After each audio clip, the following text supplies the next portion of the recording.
नमस्कार.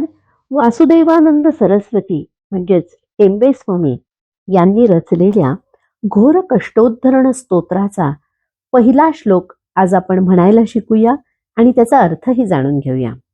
श्लोक असा आहे: श्रीपाद श्री वल्लभत्वं सदैव श्री दत्तास्मान् पाहि देवाधिदेव भावग्राह्य क्लेशहारीन् सुकीर्ते घोरात कष्टादुत्थरास्मान नमस्ते.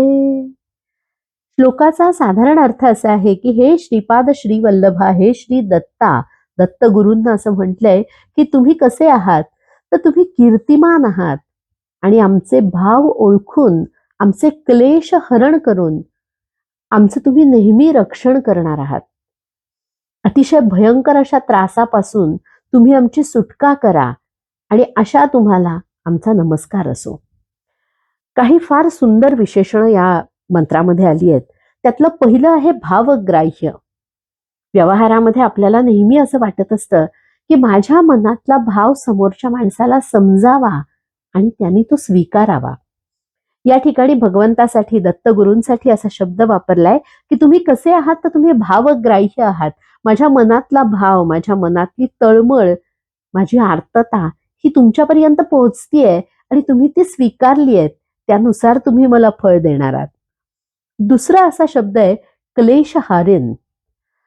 मानवी देहामध्ये आलं की 5 प्रकारचे क्लेश असतात असं म्हणतात. त्यातला पहिला क्लेश म्हणजे अविद्या.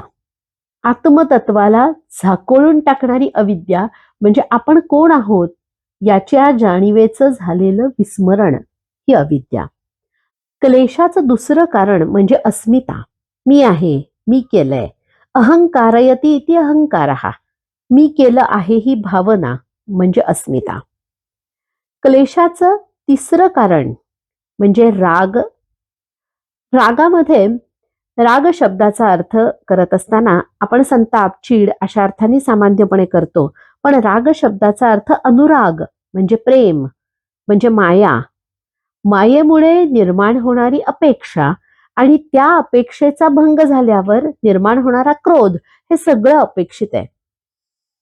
त्यामुळे क्लेश कशामुळे होतात, तर 5 प्रकारचे क्लेश 5 गोष्टींमुळे होतात. त्यातला पहिला अविद्या, दुसरा अस्मिता, मी आहे, मी केलं ही भावना, तिसरा राग म्हणजे अनुराग, मायेमुळे, प्रेमामुळे निर्माण झालेली अपेक्षा आणि तिच्या भंगातून निर्माण होणारा क्रोध.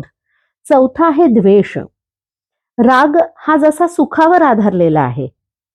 अनुराग केव्हा निर्माण होतो, तर एखाद्या गोष्टीपासून आपल्याला सुख वाटतं, आनंद होतो, तेव्हाच त्या व्यक्तीविषयी किंवा त्या वस्तूविषयी आपल्याला माया म्हणजे प्रेम निर्माण होतं. तसा द्वेष हा दुःखावर आधारलाय. ज्याचा कशाचा आपण तिरस्कार करतो, तो का करतो, तर आपल्या मनामध्ये दुःख निर्माण होतं त्या वस्तूमुळे, त्या गोष्टीमुळे, त्या व्यक्तीमुळे, आणि मग त्या गोष्टीचा आपण द्वेष करायला लागतो.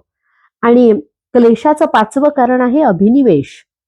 अभिनिवेश म्हणजे काय, तर खोलवर रुजलेली अशी आसक्ती. आपल्या बाबतीत घडलेले नकोसे वाटणारे प्रसंग आपण चटकन विसरू शकत नाही.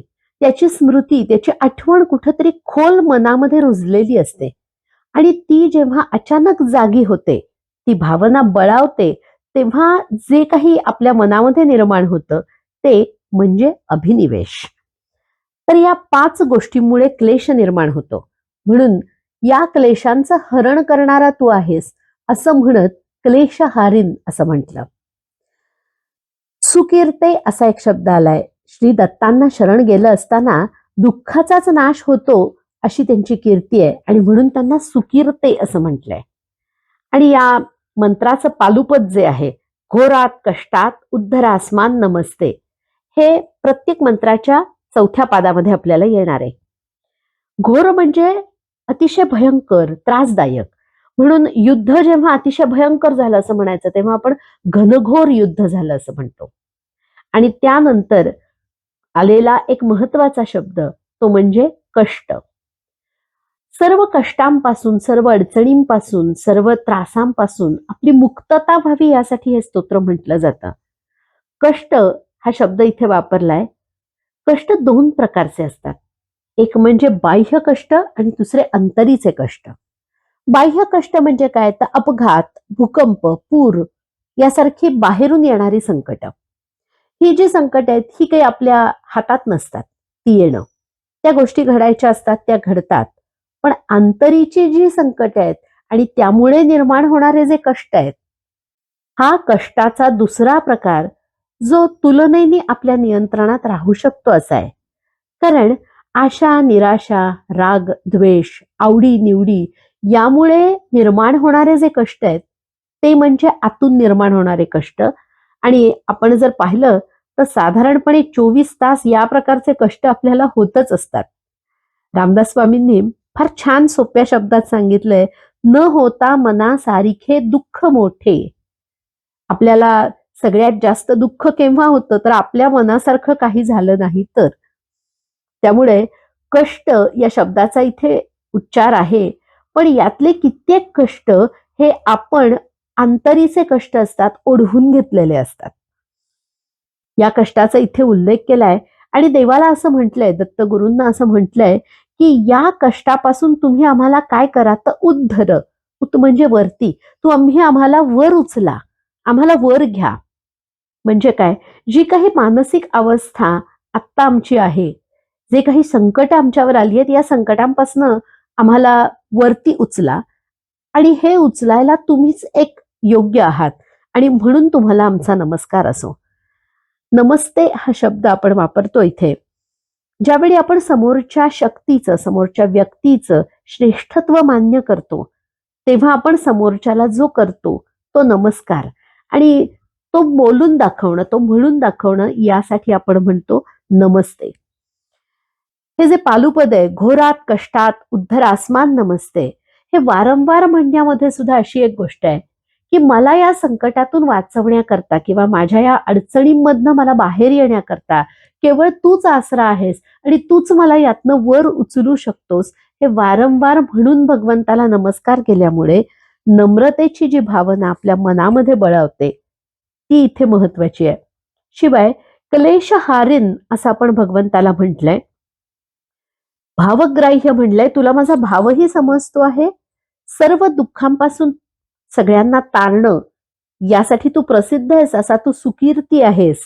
आणि या सर्व 5 प्रकारच्या क्लेशांमध्ये, या 5 प्रकारच्या क्लेशांमुळे माझ्या भोवतीच्या सगळ्या अडचणी निर्माण झाल्या आहेत, याकडे लक्ष वेधायचा इथे खूप छान प्रयत्न केलाय. हा असा पहिला मंत्र आज आपण म्हणूया. श्रीपाद श्री वल्लभत्वं सदैव, श्रीपाद श्री वल्लभत्वं सदैव, श्रीपाद श्री वल्लभत्वं सदैव, श्रीपाद श्री वल्लभत्वं सदैव, श्रीपाद श्री वल्लभत्वं सदैव, श्रीदत्तास्मान् पाहि देवाधिदेव, श्रीदत्तास्मान् पाहि देवाधिदेव, श्रीदत्तास्मान् पाहि देवाधिदेव, श्रीदत्तास्मान् पाहि देवाधिदेव, श्रीदत्तास्मान् पाहि देवाधिदेव, श्रीपाद श्री वल्लभत्वं सदैव, श्रीदत्तास्मान् पाहि देवाधिदेव, श्रीपाद श्री वल्लभत्वं सदैव, श्रीदत्तास्मान् पाहि देवाधिदेव, श्रीपाद श्री वल्लभत्वं सदैव,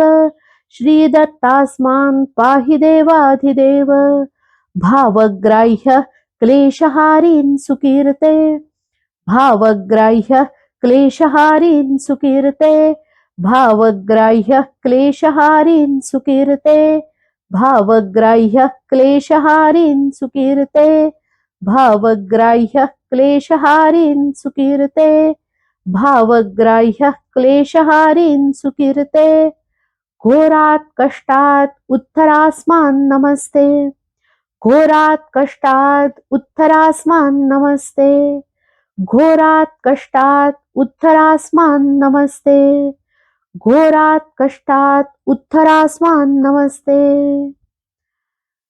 भावग्राह्य क्लेशहारीन् सुकीर्ते, घोरात कष्टात उत्तरास्मान् नमस्ते, भावग्राह्य क्लेशहारीन् सुकीर्ते, घोरात कष्टात उत्तरास्मान नमस्ते, भावग्राह्य क्लेशहारीन सुकीर्ते, घोरात कष्टात उत्तरास्मान नमस्ते.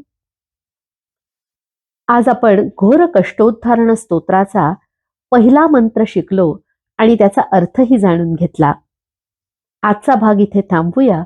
उद्याच्या भागात याच स्तोत्राचा दुसरा मंत्र आपण शिकूया. श्रीपादराजं शरणं प्रपद्ये, अवधूत चिंतन श्री गुरुदेव दत्त.